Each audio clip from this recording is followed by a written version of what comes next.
নমস্কার বন্ধুরা, আজ আমি আপনাদের এমন এক জায়গার গল্প শোনাবো যার নাম হয়তো আপনারা কখনো শোনেননি। আরশিনগর নামটা শুনলে মনে হয় আয়নার তৈরি কোনো শহর, তাই না? কিন্তু এই শহরের অন্ধকার গলিতে লুকিয়ে আছে এমন এক রহস্য যা একবার জানলে রাতের ঘুম কেড়ে নিতে পারে। এই গল্প কোনো শোনা কথা নয়, এই গল্প এক অভিশপ্ত অভিজ্ঞতার। চলুন আমার সাথে সেই আরশিনগরের গলিতে হারিয়ে যায়। অরিত্র একজন শখের ফটোগ্রাফার। পুরনো পরিত্যক্ত স্থাপত্যর ছবি তুলতে তার খুব ভালো লাগে। একদিন এক পুরনো বইয়ের দোকানে সে বাংলার হারিয়ে যাওয়া জনপদ নামে একটি বই খুঁজে পায়। সেই বইতেই প্রথম আরশিনগর নামের একটি গ্রামের কথা জানতে পারে। বই অনুযায়ী মুর্শিদাবাদের এক প্রত্যন্ত অঞ্চলে এই গ্রামটি ছিল, যা একসময় পুতুল তৈরির জন্য বিখ্যাত ছিল। কিন্তু এক অজানা মহামারীর কারণে 100 বছর আগে গ্রামটি জনশূন্য হয়ে পড়ে।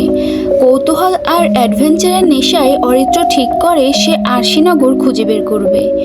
অনেক খোঁজাখুঁজির পর স্থানীয়দের থেকে আধো আধো পথের নির্দেশ পেয়ে সে জঙ্গলের ভেতরে অবস্থিত সেই পরিত্যক্ত গ্রামে পৌঁছায়।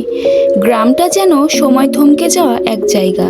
ভাঙাচোরা মাটির বাড়ি, ছড়িয়ে থাকা পুরনো আসবাব, আর প্রায় প্রতিটি বাড়ির দাওয়ায় বা জানলায় পড়ে আছে মাটির তৈরি পুরনো সব পুতুল।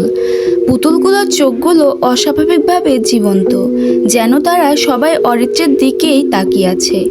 অরিত্র ছবি তুলতে শুরু করে, কিন্তু যতই সে গ্রামের গভীরে যেতে থাকে তার কেমন যেন অস্বস্তি হতে থাকে। মনে হচ্ছিল কেউ যেন তাকে অনুসরণ করছে। সে বারবার পেছনে তাকায়, কিন্তু কেউ কোথাও নেই। শুধু পুতুলগুলো স্থির চোখে তাকে দেখছে। একটা দোতলা ভাঙা বাড়ির সামনে এসে সে দাঁড়ায়।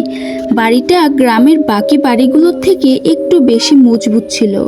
সম্ভবত এটি গ্রামের জমিদার বাড়ি ছিল। অরিত্র ভেতরে ঢোকে। ধুলোর পুরো আস্তরণের মাঝে সে একটা ছোট্ট মেয়ের ঘর খুঁজে পায়। ঘরের এক কোণে একটা কাঠের দোলনা, আর তার ওপর বসে আছে অদ্ভুত সুন্দর একটা পুতুল। আর পুতুলটার পরনে ছিল ময়লা আর ছেঁড়া একটা জামা। অরিত্র সেই পুতুলটিরও ছবি তুলে নেয়। সব শেষ করে সে বাড়ির উদ্দেশ্যে রওনা হয়, আর বাড়িতে গিয়ে তার এই ভয়ঙ্কর অভিজ্ঞতার কথা সকলের সাথে শেয়ার করে।